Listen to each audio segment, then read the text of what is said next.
Teatri Migjeni qeli dyert për shfaqjen teatrore Vrasje në Vjesht me regjin nga Stefan Çapariku. Drama është një vepër e bazuar mbi romanin Njeriu i Netëve të Vjeshtës, e autorit Gjergj Vlashi. Shfaqja përfshiu një kast të talentuar aktorësh, Mehmet Xhelili, Rafael Hoxhaj dhe Gjuana Kraj. Kjo është një shfaqje e teatrit kombëtar eksperimental Kujtimi i Vogli, premiera e cilës ka qenë në muajin mars në Tiranë. Dhe tashti është momenti kur po bën xhiron e vet nëpër Shqipëri, sigurisht Shkodra qyteti i parë në cilën po shfaqet. Është një dramatizim i lirë i një romani mjaft simpatik, mendoj, të mas viteve 90, të shkruar nga autori Dursak Gjergj Vlashi.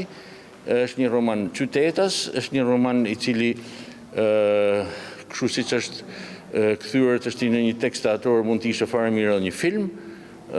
Mendoj se aktorët janë shumë të motivuar, artistat janë të motivuar dhe metet me pas një kontakt sa më të shnetshëm me spektatorin. Realizimi skenik i dramës u mbështet nga Teatri Kombëtar Eksperimental Kujtim i Vogli. Shfaqja do të vijojë rrugtimin edhe në qytete të tjera të vendit.